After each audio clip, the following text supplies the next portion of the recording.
তিনবার এই ইন্টারভিউতে বললেন যে 30 জন মানুষ মেরে অধীর চৌধুরী নেতা। আমি বলছি যে আপনি বললেন যে তৃণমূলকে হটাতে হবে। আমি বলছি সেই স্বার্থে মুর্শিদাবাদে অধীর চৌধুরীর দল কংগ্রেসের হাত ধরতে পারেন আপনি? সম্ভাবনা খুব ক্ষীণ। আমাকে যদি রাহুল গান্ধী অনুমতি দেয় বা আমার সঙ্গে সিট শেয়ারিংয়ে রাজি হয় তাহলে আমি পারবো, কারণ রিমোট কন্ট্রোলটা অধীরবাবুর হাতে নেই। অধীরবাবু যে অধীরবাবু, আচ্ছা বেশ, আমি কয়েকটা অপশান দিই। মিম, নওশাদ সিদ্দিকীর দল, তাদের সঙ্গে বোঝাপড়ার কথা ভাবছেন? কারণ আজকে আপনার এনসিপির প্রফুল প্যাটেলের সঙ্গে বোধহয় কথা হয়েছে, আর কার সঙ্গে কথা হলো? অলরেডি আমার সঙ্গে সেলিম সাহেবের কথা হয়েছে। সেলিম সাহেব আমাকে ডাইরেক্ট অ্যাপ্রোচ করেছে, যদি আমার সেকুলার পার্টি হয় সেক্ষেত্রে যদি আমি নির্বাচনে অংশগ্রহণ করি ওনারা আমার সঙ্গে জোট করতে আগ্রহী হয়েছে। আমি সেলিম সাহেবকে বলেছি ওয়েট করুন, 22 তারিখ আসতে দিন, তারপরে আমি নিশ্চয়ই আপনাদের সঙ্গে দেখা করব, কথা বলবো, কারণ রাজনীতিতে কেউ অচ্ছুত না। আমি চিরদিন। মোহাম্মদ সেলিম আপনাকে ফোন করেছিলেন না আপনি মোহাম্মদ সেলিমকে ফোন করেছিলেন? কাছে 27টা মোহাম্মদ সেলিমকে আমাকে একজন ফোনে ধরিয়ে দিয়েছিল, আমি ফোন করিনি। আচ্ছা। আর একজন বহরমপুরের কেউ সিপিএম এর নেতা না সে কি জানি না, আমাকে হঠাৎ করে গাড়িতে চেপেছি আমার ফ্ল্যাট থেকে। আমি তখন অলরেডি সাংবাদিকদের কাছে সমস্তভাবে প্রচার হয়ে গেছে যে আমি বহিষ্কৃত। তারপরে পরেই একটা ছেলে ফোন নিয়ে এসে আমাকে ফোন দিল যে সেলিম সাহেব আপনার সঙ্গে কথা বলবে। আমি তেনার সঙ্গে সৌজন্য কথা বলেছি। অলরেডি মিমের তরফ থেকেও আমার কাছে অ্যাপ্রোচ এসছে, মিমের তরফ থেকেও অ্যাপ্রোচ এসছে। এখনও নওশাদদের আইএসএফের একজন আমাকে ফোন করেছে।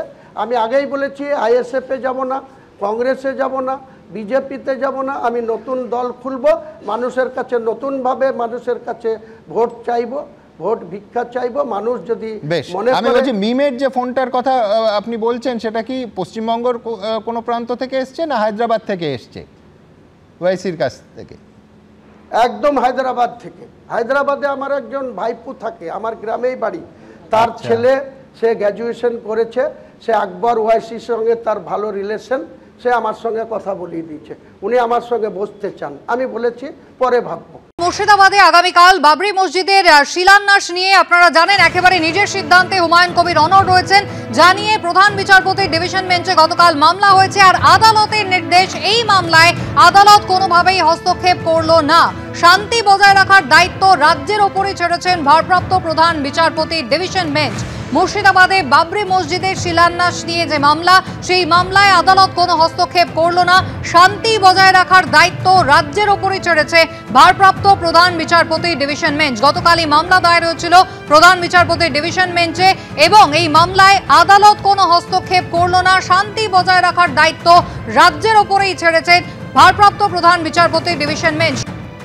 দেখো, প্রথমেই তোমাকে বলবো যে যারা এই মামলা করেছিলেন তাদের আইনজীবীদের সওয়াল ছিল যে ওইখানে যেন কোনো রকম ভাবে সম্প্রীতি বিনষ্ট না হয় এবং কোনো ধরনের অশান্তি না হয়, রাজ্য সরকার যেন সেটা সুনিশ্চিত করে। এর পরবর্তী ক্ষেত্রে তোমাকে বলবো রাজ্যের তরফে অ্যাডভোকেট জেনারেল তার বক্তব্য ছিল যে ওই এলাকায় আইন শৃঙ্খলা নিয়ন্ত্রণে রাখবার জন্য, শান্তি বজায় রাখবার জন্য যে পরিমাণ বাহিনীর প্রয়োজন রাজ্য সরকারের তরফ থেকে ইতিমধ্যেই সেই পরিমাণ বাহিনী মোতায়েন করা হয়েছে এবং রাজ্য এটা সুনিশ্চিত করছে যে ওই এলাকায় কোনো ধরনের অশান্তির পরিবেশ তৈরি হবে না।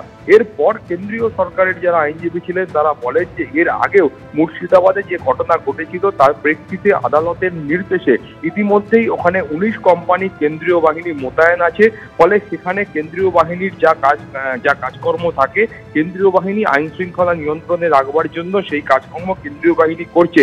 এরপর কলকাতা হাইকোর্টের মাননীয় ভারপ্রাপ্ত প্রধান বিচারপতি তিনি বলেন যে ফলে এই মুহূর্তে এই মামলায় হস্তক্ষেপ করার কোনো রকম প্রয়োজন আছে বলে কলকাতা হাইকোর্ট মনে করছেন না এবং আইন শৃঙ্খলা নিয়ন্ত্রণে রাখবার জন্য এবং এলাকায় শান্তি বজায় রাখবার জন্য এবং ওখানে যাতে কোনো ধরনের গন্ডগোল না হয় সেটা কিন্তু রাজ্য সরকারকে খেয়াল রাখতে হবে। ফলে রাজ্য সরকারকেই ওই এলাকার আইন শৃঙ্খলা নিয়ন্ত্রণের দায়িত্ব এবং শান্তি বজায় রাখার দায়িত্ব দিয়ে এই মামলার নিষ্পত্তি করা হয়েছে। অর্থাৎ মূলত তুমি জানো যে হুমায়ুন কবির আগামীকাল ওখানে বাবরি মসজিদ অর্থাৎ মুর্শিদাবাদের বেলডাঙ্গায় বাবরি মসজিদে মন্দিরের যে শিলান্যাস করে বলে ঘোষণা করেছেন এবং সেখানে আগামীকাল যে কর্মসূচি রয়েছে সেই কর্মসূচির ক্ষেত্রে কোনো রকম হস্তক্ষেপ কলকাতা হাইকোর্ট করলো না।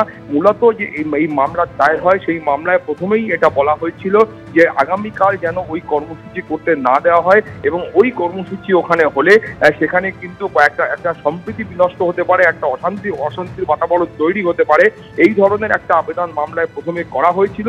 কিন্তু আপাততভাবে সেই মামলায় কলকাতা হাইকোর্ট হস্তক্ষেপ না করায় এই মুহূর্ত পর্যন্ত আইনত ওখানে আগামীকালের যে কর্মসূচি রয়েছে সেই কর্মসূচিতে কোনো রকম বাধা নেই। অর্থাৎ হুমায়ুন কবিরের কর্মসূচির বিরুদ্ধে যে মামলা করা হয়েছিল সেই মামলায় কোনো রকম অন্তর্বর্তী নির্দেশ বা কোনো রকম অন্তর্বর্তী স্থগিতাদেশ কলকাতা হাইকোর্টের তরফ থেকে দেওয়া হয়নি। ফলে কলকাতা হাইকোর্টের তরফ থেকে এই মুহূর্তে গোটা বিষয়টা রাজ্য সরকারের উপর এবং রাজ্যের পুলিশের ওপর ছাড়া হয়েছে। তারা প্রয়োজনীয় যে বন্দোবস্ত রয়েছে সেই বন্দোবস্ত তারা করতে পারবেন এবং সেখানকার শান্তি শৃঙ্খলা এবং আইন শৃঙ্খলা নিয়ন্ত্রণে রাখবার জন্য যা করার দরকার পুলিশ প্রশাসন সেটা করতে পারবে। এই নির্দেশই কলকাতা হাইকোর্টের তরফ থেকে দেওয়া হয়েছে। সুমিতা, সৌভিক, ধন্যবাদ। এবিপি আনন্দ, এগিয়ে থাকে, এগিয়ে রাখে।